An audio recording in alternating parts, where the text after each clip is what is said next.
Good morning, everybody, and welcome back to Money in the Law, my FM 101.3. This is a show that's been going on for quite some time now, in the upwards of, in the 8th to the 9th year. We're moving into, like, we're in our start 9th talking year. about the decades. Yeah, pretty soon. Pretty soon we're going to be in double digits. Of course, Money in the Law is brought to you by your host, Jay Morrison, who is an attorney located in downtown. We say it's downtown Holliston. Metropolis. Yep, downtown. And I'm John Drohan, his compadre and partner, and hopefully not crime because he's a lawyer. No, right? we don't commit crimes. Although, having we don't get caught for committing crimes. having a Saul Goodman-like attorney like Jay, who is my attorney, kind of makes things a little easier, makes things a little more exciting. That's for sure. Yes, it does. But so Money in the Law, we talk about things. We talk about things that have to do with the law and things that have to do with money, and that's pretty much, we start there. So we kind of started out slow, and we say listen, we're gonna take baby steps in this, and the good thing about it is, many people, that's what they want. They don't want to hear all your mumbo jumbo. They don't want to hear all your legalese and all that. No, they want to hear it kind of in straight, understandable terms, and that's what we try and do. King's English. Yeah, the king, maybe the court jester or the jack, or maybe the jack of clubs, maybe his English. But this is what we've been doing, and we do this every Saturday morning, and we do it on. We also do it on Holliston Cable Access TV, of course. If you want to see, seeing is believing. You want to see the magic. And of course, we're joined by our Holliston Cable Access producer, Christian Bidet. He's here with us again. Christian never says a word. You think he can't speak, but he actually can. Oh yeah, he can speak. Yeah, we need to. Someday we're strong silence. Someday we're going to mic him up. Strong silence. I mean, I don't know why he's like during an NFL game and they mic somebody up behind the scenes, what he's talking about. Like, this. That's right. Again. Christian mic'd up. Yeah. That's right. That's what we need. Yeah, as long as we have the bleep thing, right? Yeah, we have 7-second delay. That's right. That's why we got a delay. All right. So how you doing today? I'm doing well. Beautiful, beautiful Saturday here. You're listening to this. We're recording it. Taking a bit of a chance. Yeah, take a bit of a chance. We're recording it on Wednesday, which is a little bit gloomy. But Saturday, when you're listening to it, it's supposed to be tremendous. Right. Final weekend of the summer. A little bit of sadness around that, but we'll muscle through it. Let's make the most of it, and off to a beautiful fall. Football gets going, which is great. Give you something to do on Sunday. Football. You know me. Love Sports football. junkie. Yep, that's right. Well, I mean, you're a closet football fan, which we've found out over the years. You can talk football if you have to, right? And I think that's my head. That's right. Yeah, just to be able to to maintain conversation. That's right. That's right. Just to be able to. Which is what I want to talk about today. So we'll get into that. So that'll help. That'll help the transition. Excellent. All right. So this is a part of the show where we talk about the weather. The weather's good this time of year. Sometimes it rains, but most of the time it's pretty warm. This summer it seems like it rained every day. Sometimes it rains all summer. 28 out of 31 days in July, which is great. That's fine. That's fine. We'll muscle through. It's good. It's all good. Everybody's good. Took my daughter back to school on Monday. Sophomore. She's a sophomore in college. Drove her back to school. Great drop off. Went back this year. Last year we dropped her off, and it was herself and nobody else. Yeah. The campus was like a ghost town last year. This year we dropped her off, and it was, parking everywhere, people trying to get in here, kids moving in, kids moving out, parents kissing parents goodbye, parents kissing kids goodbye. I mean, it was crazy, and it was exactly what you hope the first move-in day of school looked like. Yeah, I mean that's an exciting day, right? It's an exciting day. It's an emotional day for parents. Some parents it's less emotional than others. Last year I cried all the way to the Burlington Mall. This year I only cried as far as Linfield. Yeah, so I'm getting better. I can remember when I got dropped off at college, my first time. I don't think there were any. My mother seemed a little choked up. My old man, no, he was. Attaboy. He was. Yeah, he was like, "See you at Thanksgiving," and put the bags out and drove away as fast as he could. Now, so obviously, is your first day of college pretty scheduled back then, going to West Point? I mean, all right. So this when I went to the University of Connecticut. So that was a little bit different. The University of Connecticut drop off was my dad saying, "See you later, you jerk. You've been pissing me off for the last 6 months." Nice. The next year when I went to the academy, that was a little more structured. And it's funny because there was a great picture. There was a picture in like the local Poughkeepsie paper of because the way they did it, we were all in this big kind of this auditorium, and they said, "All right, time to say goodbye, and you have 30 seconds to be out the door." And so I just remember standing up, and I shake hands with my dad, and we have this, and that picture was on the cover of this, like the local Poughkeepsie paper, and it says "Farewell to Arms." So I have that picture, the great picture. Yeah, that's great. Yeah, so it was much different than the Yukon one, where I don't know if he stopped the car completely. Right. It was more like, kind of bags thrown out. He's like, "Hey, you got to get up. Come on, I can't park here. Can't park here." College starts now. Go. Right. Yep. Right. Go. That's great. Yep. That's funny. So yeah, and then different start. And then the first day, much different than the first day at the University of Connecticut. Yeah. Yeah, little different. Yeah. So this is what the Army is like. Yeah, that's right. They got rules here. This is different. Yep. Yeah, that's good. Yeah, there was. You didn't. The nice thing about it is, if you were going to get emotional about like leaving home and stuff, they kind of put that to bed quickly. Oh, yeah. That's funny. Are you worried? Are you sad about leaving your parents? Yeah. Well, we'll fix that. That's good. We're going to take that off your mind right now. 10-mile run help you with that. We're going to take that off your mind right now. Yeah. That's good stuff. So it's back. So this is it. So that we've turned. That there's a routine that has come back.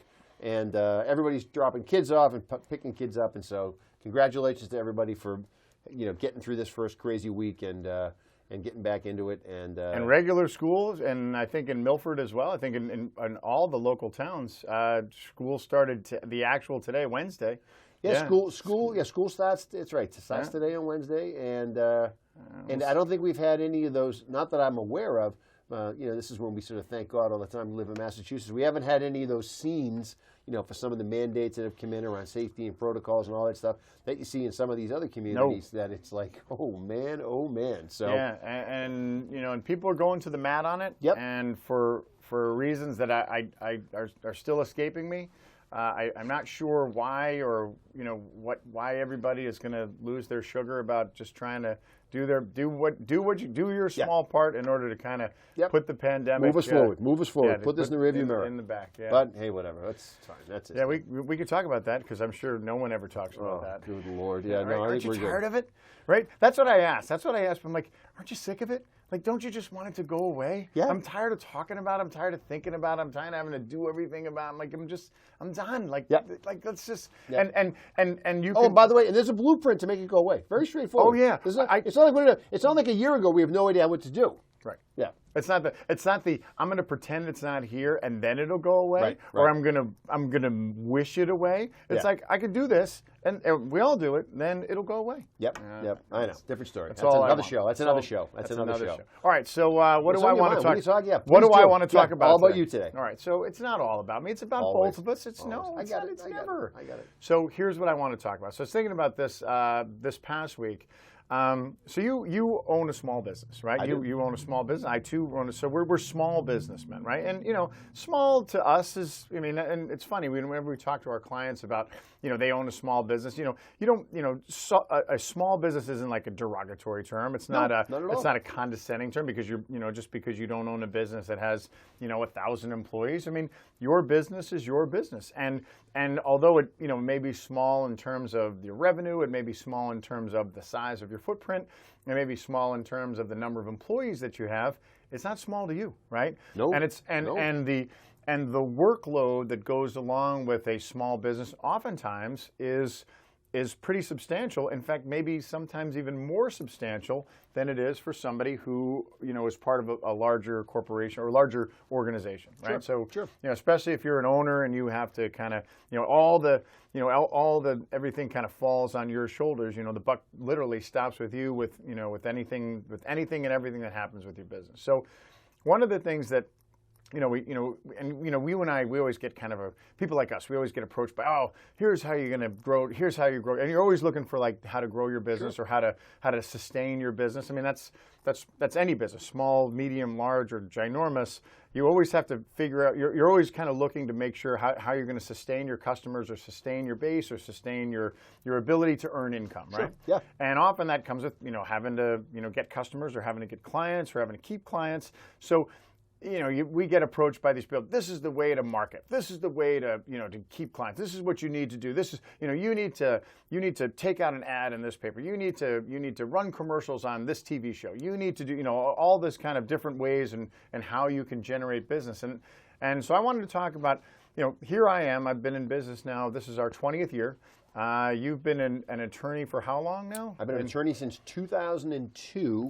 I've been on your own. I've been on my own for 10 years. 10 years. So 10 years on my own. And then prior to being on my own, I was in two Tiny. small law firms for 3 years prior to going out on my own. So I've been a small law firm, if you will, attorney for 13 years. Yeah, and when you were in those small law firms, it was kind of like you worked for the firm, but you essentially were kind of you were your own entity, right? You were your own kind of you were your own, like, you do your thing kind of under our umbrella. Eat what you kill. Yeah, that was the message. Yeah. Yep. So the whole idea, so what I've learned, and again, I'm not saying that every business is different, and every kind of means to generate income or generate customers is different, but what I've found, especially in the service industry, is the bottom line that has helped me the most is the ability to network and the ability to maintain relationships and not only seek new relationships, but the ability to maintain real relationships. Sure. And the difference being, like, there's people are always like, and I kind of used the word a second ago, like, we're going to go network. We're going to a networking event, network, where these things are often kind of like they're quid pro quo, like, hey, hi, I'm John, how you doing? I'm a financial planner. What do you do? And I don't care what you do. I care more of, like, are you going to be able to generate business for me? Yep. And I think when I first came in the business, you kind of hear from these guys. They say, yeah, you got to go out and network. You got to go out and network, and you kind of establish these relationships that don't really, they're kind of superficial, and they're not real relationships. So not relationships where people are going to actually start sending you business or referring you because they don't know you. Well, the question is, are you networking or are you socializing? Yeah, because there's a big difference, right? And it's not the same. And from being out and doing, I mean, that's actually how you and I met 10 plus years ago, right? I think we met longer than that ago. Hold on, let me think. Well, no, I think you could be right. I mean, but I'm not gonna do the math in my head because it hurts. But yes, I mean, a long time ago, you and I happened to cross paths at a Holliston Business Association meeting that you were running as the then de facto president of the whole shooting match, and we got chit-chatting about, oh, what do you do for a living? What do I do for a living? But the conversation was not, oh, you're a nice guy, nice to meet you. The conversation was, well, how could we collaborate? How could we work together? How can we help each other's business? Right. And how can we help each other be more successful? That's a hell of a lot different than saying, hey, did you see the Pats game on Sunday? And you talk about that the whole time at your meeting, and then you go home and you go, ooh, I'm exhausted from all that networking, That's right. I mean, that's not, there's a difference. That's there's exhausting, Yeah, that's right. Yeah, that's different. And I guess the other part of that is, the upside, and we'll talk about this right after we'll get really into this when we get into the break, but the whole idea of okay, so what am I'm networking, obviously I'm networking because I want to connect with people, and I want to promote my business, and Sure. that's not a bad thing, but it's how I go about it, and how I look to kind of establish those relationships to the point where I want to get to know that person, Yeah. and it's not I want to get to know that person so they can do something for me, and it's almost what I've kind of come to realize over the years. It's like, hey, how can I help that person? Right. How and then if that person in turn can somehow help me or chooses to help me down the road, then that's great. But if I feel like if I'm kind of this, more of the altruistic, how can I help these people? Then, kind of the laws of kind of, the universe kind of come back around. Sure. and perhaps I can get help at some point too. All right, so quick break, we'll be back. Yeah, let's do a quick break and we'll come back. And we'll be right back. All right, Money in the Law, MyFM 101.3. We'll be right back. And we're back, MyFM 101.3. Jay Marsden, Marsden Law Group. John Drohan, Manager for Financial. Christian, steering us through the cosmos at the helm. Today we're talking about small business marketing, if you will. As two small business owners, we're talking about some of the different things that come up as you're trying to grow and develop your business and your business relationships and your network, and things that are real and things that are kind of not real. And when I say not real, I'm sure you can say the same exact thing. You can go to 100 networking events, and if you don't go to them with a plan, if you don't go to them with any intentionality, if you will, right, you're going to walk away and you're going to say, boy, I really did a lot of the networking this week. But at the end of the day, especially when you're a small business owner, it's not activity for activity's sake. It's what are the results. Exactly. Right? And the reason is because, as everybody has and I tell this to my kids all the time, you get 168 hours a week to actually get stuff done, right? Now, out of that 168, you're going to spend how many sleeping? And there's a whole list of things that you have to do that have to come out of that 168, right? Jay's got 68 hours working out. So off the top, he's back. So that leaves you with a certain amount of hours. You want to spend time with your family. You want to take a shower. You want to go to the bathroom. You want to sleep. You want to have something to eat. You don't need to do that. You want to do all that. It's a waste of time. All kidding aside, when you actually break it all down to what you have left to do something with, it works out to be about 40 or 50 hours. There you go. Right. The 40 or 50 hour work week. So there you are. So now, how do you spend those 40 or 50 hours? And if you're a small business owner and you're wearing all the hats or a lot of the hats, you're doing a lot of stuff. And that makes it very difficult to find time to do the aforementioned marketing and networking. So it really has to come with a plan to kind of get after it and do something with it. Yeah. So the idea of if I'm going to network, right? Yep. So if I'm going to spend the time to try and expand my network to talk to enable people to get to know me, right? Because eventually that's what I want. I want to be able to grow my business by, how many times does anybody say what's the best way? How do you grow your business? Oh, we grow our business through referrals, right? Especially in the service industry, especially in smaller business, because we don't have the same kind of marketing marketing budget that a larger corporation or a larger business is going to have. So how do I get clients? I get clients from people saying, hey, you should go talk to this guy. You should go talk to this. Yeah. This company was great. We use them. My father used them. This is, and we really think that they're doing a good job. Yep. So that's and how to have people to give you referrals, how to enable that. You have to be able to meet people right now. Yeah. So I've been in business, like I said, I've been in business a number of years. You've been in business a number of years. So a lot of times the referrals, after you've been in business for a long time, a lot of your referrals will come from your existing clients, right? Because you almost like de facto you have that network now. You've created that network of people that you have a professional relationship with because they're your clients. So for the most part, most of these people that are established, that's where the majority of your new business and referrals are going to come from. But if you're, we were all there, right? If you're just starting out, I'm just getting going. I don't have a bucket of clients that are going to refer me any business right now. So I have to go out and I have to create those relationships, and that's what we're talking about. What's the best way to do that? What's the most effective way to do that? And not do it in that, as we mentioned before, like in that kind of superficial way where if I'm not going to get something out of it, then the relationships, it doesn't mean anything to me, as opposed to kind of really trying to make a connection with somebody, enable them, and kind of give them reason to be more curious about what you're like, and if you are going to be able to differentiate yourself from all the other competition that's out there. Well, and here's I love networking not because I'm looking to get something back from anybody. I love networking because if I go out and meet new people or other people in other industries who do things that I don't do, if you're a good listener, which is what, that's why you have 2 ears and 1 mouth, if you're a good listener, your clients are going to call you and they're going to ask you things and they're going to talk to you about different things. And you, as the social professional that you are going to have potentially an army of people that you can, and that's not even related to your military thing. I'm just saying you're going to have an army of people that you could provide to your clients who could help you do a number of things that your clients might have problems with, because your mindset is I'm always looking for how can I help my clients, and I can help my clients by putting them in touch with people who I think can help them. Yeah. Right? And that's it. That's all it is. It's no more than that. I'm not looking for anything back.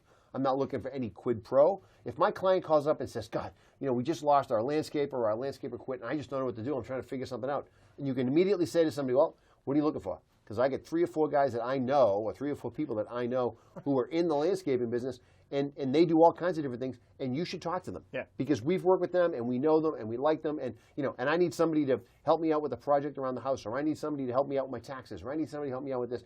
As an attorney, you stumble into those relationships because your clients are those people. Well, that's the thing, right? I mean, think about for what we do, how many times have you said it? Like, my job is, we always say this in the office. My job is to make people happy, right? Yep. My job is to make my clients happy. So if my clients have a problem that I could potentially help them to solve, right? Then that's the toothache, right? That's the gold star of what you do. Yeah, that's the right. That's what's bothering you right now. That's a near-term target right now that we need to take down, right? Yep. So you have a problem, and if I can't solve it, right? Or if they'll say, oh, you know what, I just lost my husband just lost his job. We don't know what we're going to do. Right now our income, we didn't see this coming, right? So if there's some way that I can enable to help them, right, to help them solve that problem, again, not with the intention of like, hey, remember when I solved that problem? Hey, and kind of calling them, Never. because that doesn't work, right? No, that doesn't work. That's not how this works. How it works is, if I can help somebody to solve their problem because of the relationships that I've established with other people, because I feel comfortable enough with that said landscaper or with said attorney or with that accountant, I can say, hey, look, no, you call this guy, or this girl, they're gonna be able to take care of you. They'll help to solve this problem. Yeah. And that's and if they can't do it, I trust them enough that they'll say to you, I can't do it, but I know somebody. I'm even closer to the action, and I can help somebody else. I mean, we get it on the law side all the time. Just by sort of natural, we get phone calls all the time. Hey, do you guys do divorce work? No, we do not, absolutely do not do divorce work, but here's who, depending on what your relationship is like, here's who we can point you to take care of something. We're getting along, it's amicable, we're just going our separate ways. Great. Or this is going to be a 15-round heavyweight battle. Yeah, and they don't even do 15 rounds anymore. I know, it's 12. which is frustrating. Yeah, but the different story. It's frustrating. But that's a. Where's the 14th round? That's right. That's Wimps. right. Yeah. This thing hasn't going the distance. You think Ali had a problem with that? Clearly not. But this is going to be a knockdown, drag out. Okay, we got to direct you to somebody, and I know people who do both, right? And I know, and sometimes it's the same person, and sometimes it's different people. It all depends, right? Everybody wants to work with certain people. Got to work with people you like with. So you can always, yes, I agree with you. That's our job as professionals in the professional services industry, is to provide that type of guidance to clients to say, look, it's not me, but I can get you to somebody. Well, but you know what? It's not your job. No, it's not in your jobs. It's not. Put it this way: it's not what you're getting paid for. No, right? No, it's right. And the same thing. So again, this kind of goes back into how if you're like kind of just starting out in this business or in any business, and it doesn't matter. It really doesn't matter what business you're in, right? Right. Because if you're gonna rely on kind of relationships to generate your business, if you're going to rely on, and even if you're going to, I'm not saying don't market and don't advertise. I'm not saying that at all. But it all helps your cause, right? So if you're a, let's say you install floors, you install hardwood floors, right? And let's say you're one of those people who people like you, and you like other people, and you're in that mindset of I can help you. I can if I can help you, I'll try and help solve your problem if there's anything, right? So even if that's what I do, then I'm in a position where I have relationship with other people, and if something comes up, or if there's something that I identify, like, hey, you know what, not for nothing, but it looks like the wiring in your kitchen is bad, right? And I'm saying I'm not gonna, we can install the floors. It's got nothing to do with the floors, but this is scary, and I've seen this before. This is the problem we ran into while installing your floors. It's unrelated to what we do, but we can issue spot, right? Yeah. We're not electricians, but we can issue spot. Yeah. And then he says this, right? Then you take it a step further and you say, look, I want to install this floor right now, but guess what? This wiring's all going to have to come up, right? And because the heat runs under the floor, you're going to run into a problem. So as much as I want to finish this job and get paid for it, because that's what I do, I'm going to tell you, don't do this right now. We need to fix this. And again, this is independent of what I do. I can put this floor down and walk away, and then you're going to be calling me in a month or in a couple weeks because I'm going to have to take this up and replace these boards because the electrician's going to have to redo the in floor heating or whatever. Yeah, right? yeah. So we've actually formalized this process at my firm. We actually have a list of professionals. Well, we call it the team. We call it the Team 100. And I love this and formalization. if one of our clients calls up, or if we are in a conversation with our clients and we discover that our client has a problem, and to your point, it's got nothing to do with me. This is not a legal problem, right? But we just, in our comings and goings as lawyers, we stumble into a ton of other professionals in other areas who we feel have a really good handle and a good grasp on how they do what they do. And so if somebody ever called us and said, this is the problem that we're trying to solve, or in our conversations we discover, hey, it sounds like you have a problem with X. We can say to them, you know what? We actually can get you somebody who can take care of that. Right. You need somebody to help you value antiques. We can do that. We can put you in touch with somebody, because if you're working on handling some stuff at somebody's house and you don't know what to do with it, we'll put you in touch with somebody to help make that easier. Because you have a little experience in it, right? That's right. You've had, and most importantly, you know this person, right? You know this. Yeah. You have. Maybe you have some kind of relationship with them, or you know them, but more importantly, you know their work, right? That's right. And how important is that when, again, if you want to position yourself as that like kind of problem solver, you need to make sure that the referral that you're giving is going to solve the problem. Yes. Or it's not going to put it this way, it may not solve the problem, but it's not going to create a new problem. No, it's going to help make some headway towards making the problem better, right? And that's, at the end of the day, that's all you do for people, and that's all I do for people. We solve problems, right? That's right. Some people come to you and they're like, I got a problem. I'm not ready for retirement. Great, let's solve that problem. They come to us, I have a problem. I don't have an estate plan, or somebody passed away and we need to do some stuff, or I need to get somebody. Those problems, they're going to come to us and go, well, we'll figure that out. Here's how we solve it. And oh, by the way, we've uncovered all these other problems, and guess what? We can solve those too. That's part of, I think, what that whole idea of networking is all about. It's finding other problem solvers. Right. That's really all. So one of the problems that you probably get all the time is, I've just won the $300 million Mega Millions, and I'm not really sure how I should go about this, right? Yeah. So that's a problem that your firm specializes in, right? Well, my phone is full of those phone calls. I could probably get 6 of those callbacks Right I got to make today about how many people during the show. Yeah, that's right. Yeah. That's right. That's what I was doing. That's what I was doing when I was texting one of those clients. How can I solve this problem? That's right. But you know what? But think about it. You win the lottery. That is a problem. You've created a problem, right? It's a big problem. A tough problem to have. I have that's right. Yes, tough problem to have. Some people would kill to have that problem. I get it. But if you've never handled a vast amount of wealth like that, it's a problem. Yep. Now you need a whole bunch of new people to come into your life that you never even thought you'd need before, right? Right. I do my own taxes. It's not a big deal. Not I anymore. got $300 million. I might need to get a tax person this year, right? Not anymore. That's right. I'm moving. Why? Because I want $300 million. I got to go higher. Go down the list. Go down the list of all the problems that creates. Yeah. That's all good stuff. All right, so let's take a quick break. We'll come back and talk more about this and how to build that network, and maybe some of the things you can do in order to help nurture it and expand it, so it'll eventually come back and it'll help your business and it'll help the people that you're serving. Absolutely. All right, we'll be right back. And we're back. Money Law on MyFM 101.3. Jay Marsden, Marsden Law Group, John Drohan, Manufacturer Financial.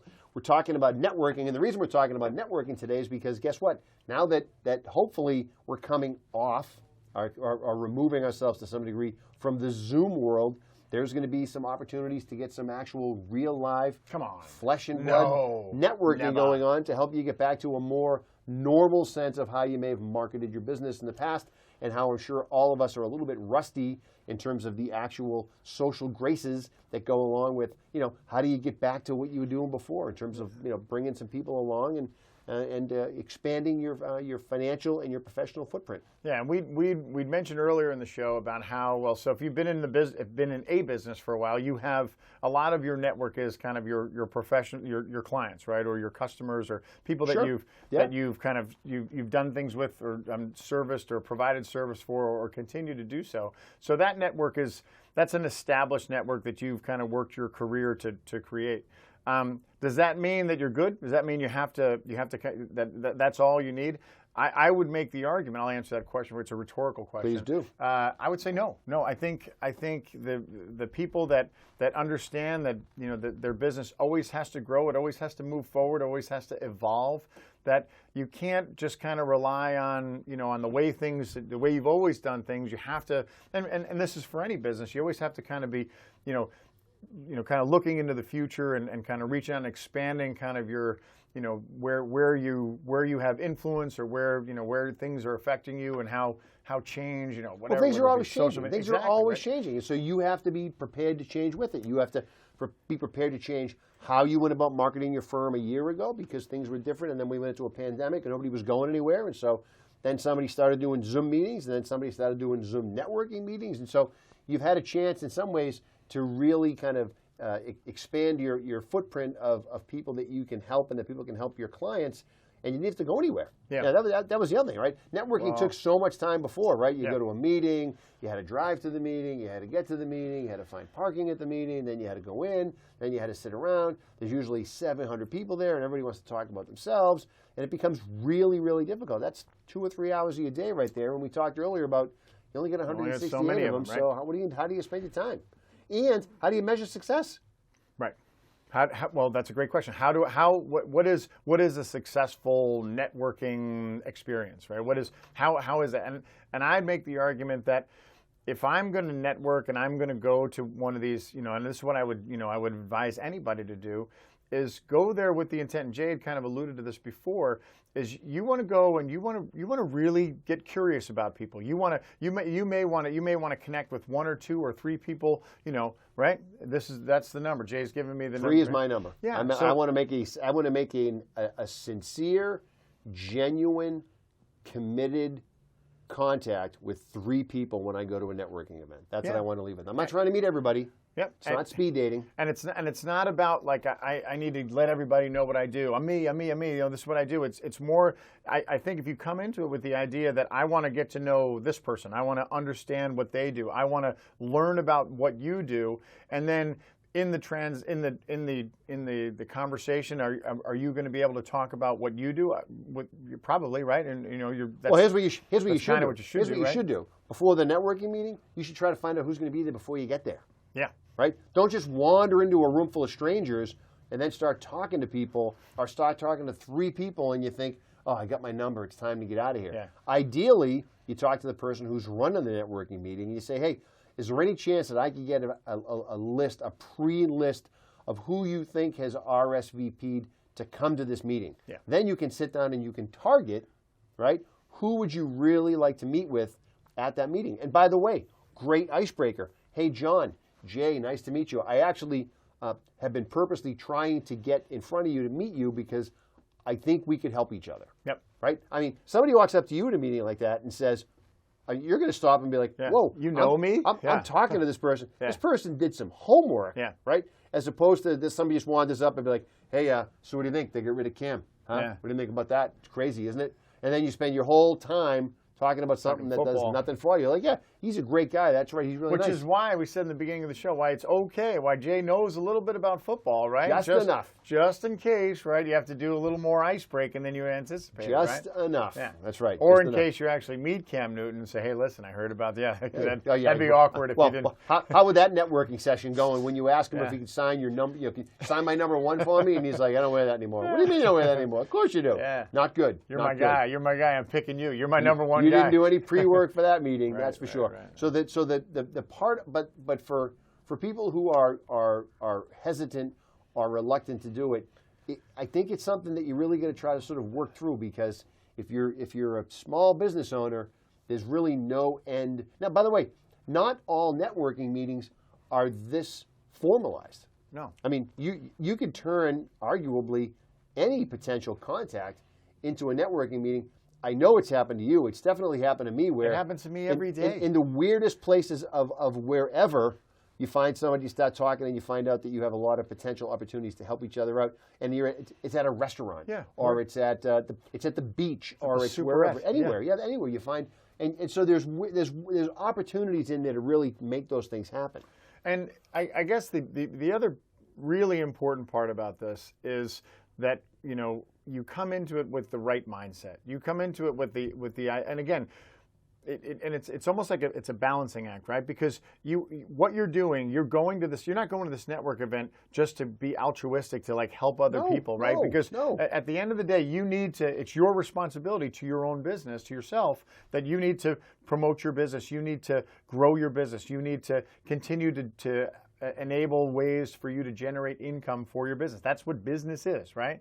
But there's the other side of that scale, again, to use the legal scales, the other side of that is that you need to come into this with the idea that I want to, my number one goal is I want to help other people. Yes. Now, and if I do that, and this is what kind of we believe, and Jay and I I think we believe this together, is that if I genuinely am able to help people, or to find out information, or continue to put myself in a position where I potentially could help somebody, that in turn is going to eventually come back to potentially help me. And that's the if you come in with that mindset, networking becomes much easier. Networking and starting conversations and kind of introducing yourself and developing relationships becomes much easier, because you're not in that, you're not sitting there keeping score. You're not saying, oh, well, wait a minute. It's never about it's never about keeping score. Yeah, completely agree with you. So if I come into it and I'm like, hey, you know what? If I help 3 people, like if I go into a network and I'm able to help 3 people, and I'm able to tell them what I do, right? I'm able to say, this is what I do, but I've helped these 3 people. I've said, oh, I can connect you with this person. I've done this. Then I feel like that's a success, right?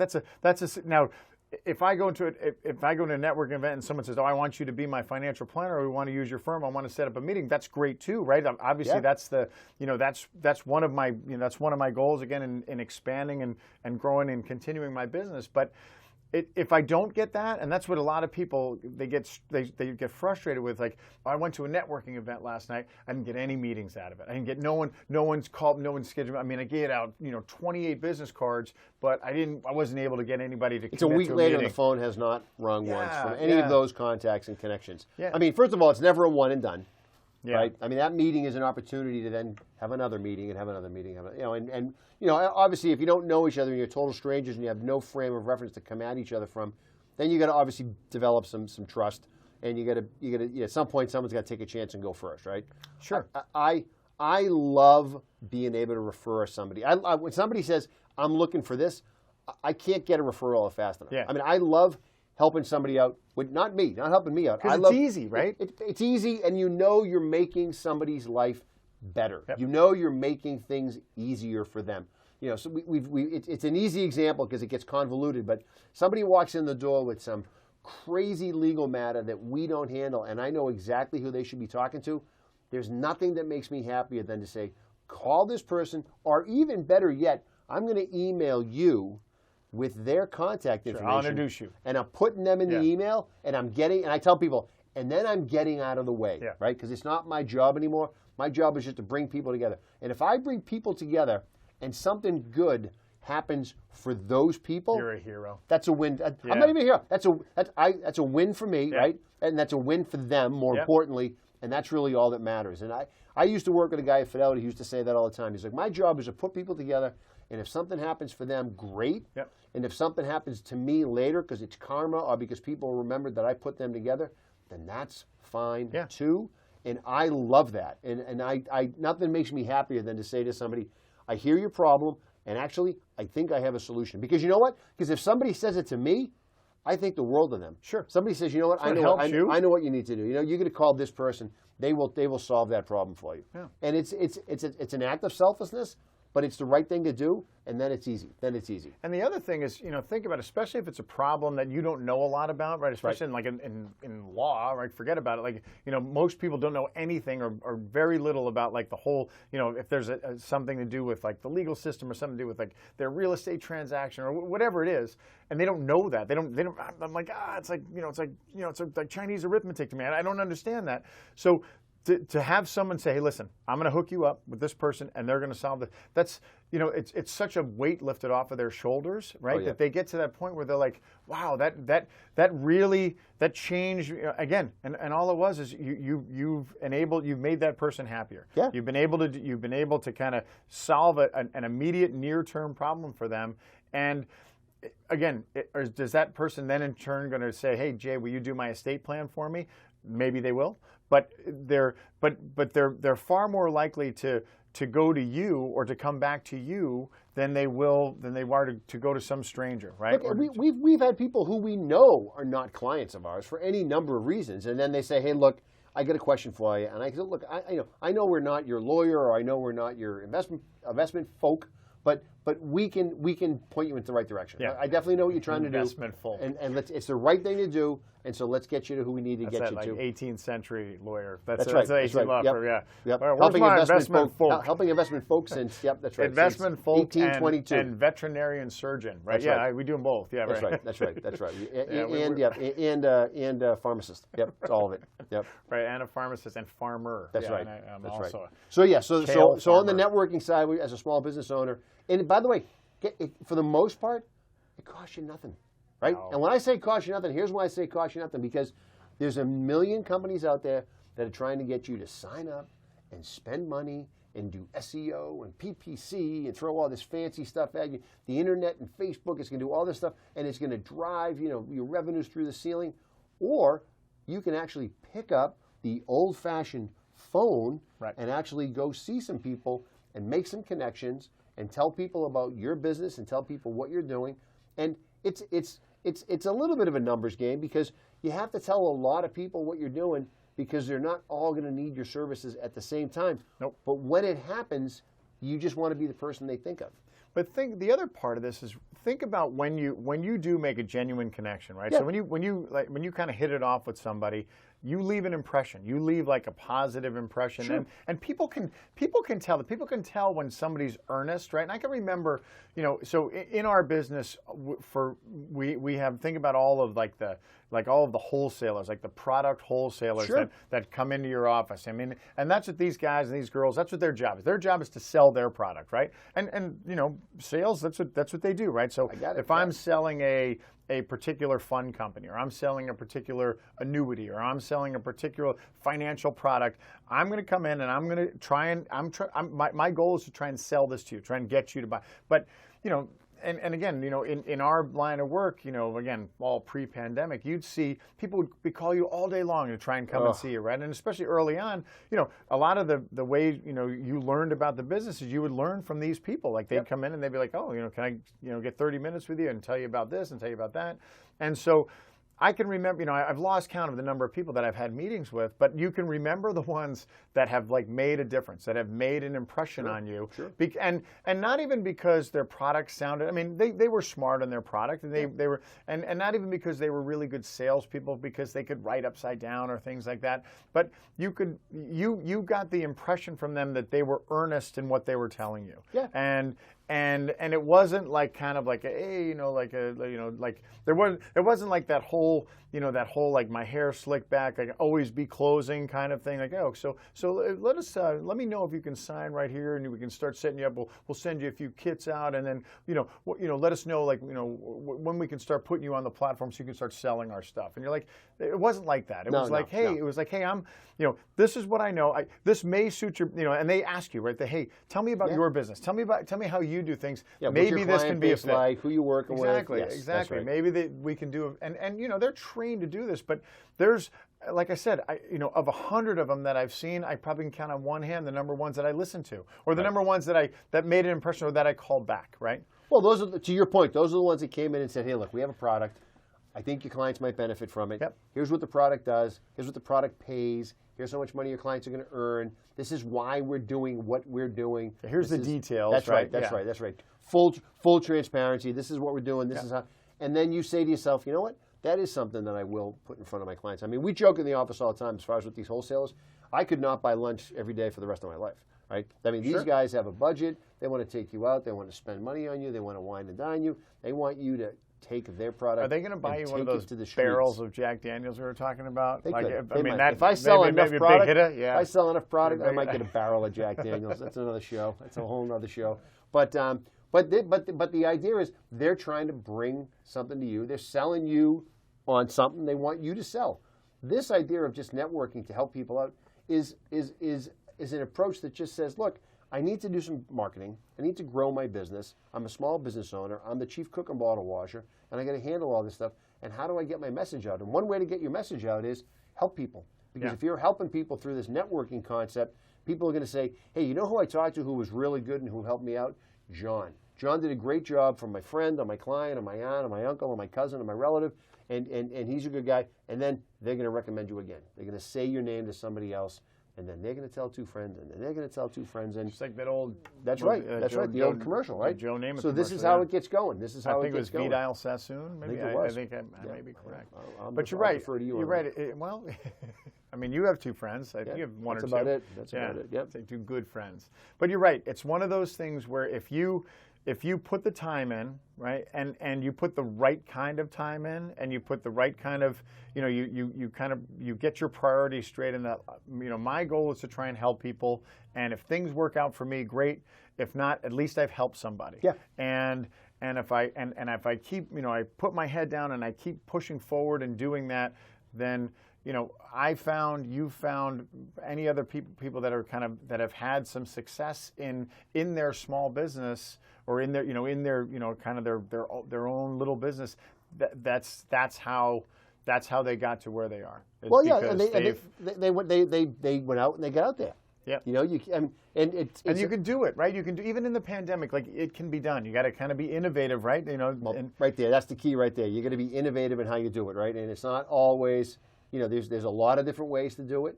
As John mentioned earlier, it can happen anywhere. It doesn't necessarily have to be a very formal networking setting.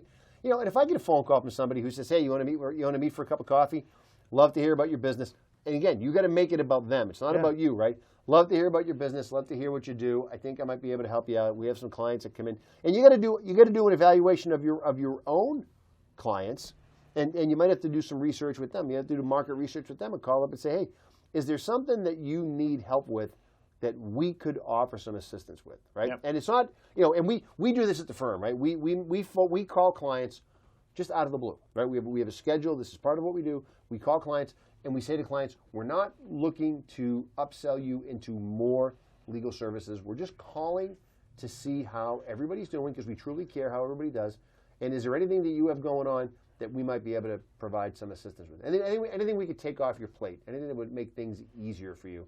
Doesn't have to be legal stuff, but is there anything going on that you think we might be able to help with? And if we can, we absolutely will. Can we take some of that really nice IPA that you have in your downstairs beer cooler off your hands? Are you running out of rum in your downstairs fridge? Do you need some? End of the summer, right? End of the summer. Do you have too much rum?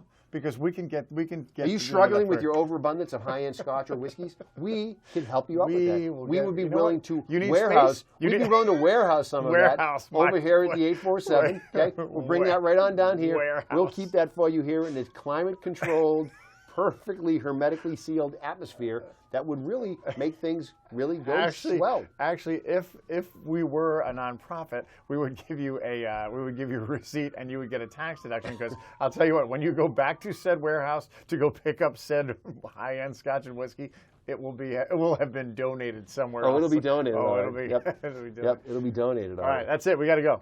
It's game time. All right, we got to go. We're gonna wrap it up. We're gonna wrap it up. A busy day today. First day of September. Back to school. Back to work. Back to fall. Yep. Everybody have a great weekend. Yeah. You have a great weekend. Christian, you have a great weekend. Happy Labor Day, everybody. Long, crazy summer. Yeah. I don't think it was the hot vax summer we all anticipated for a whole host of reasons. So relax, enjoy. Come back September 5th.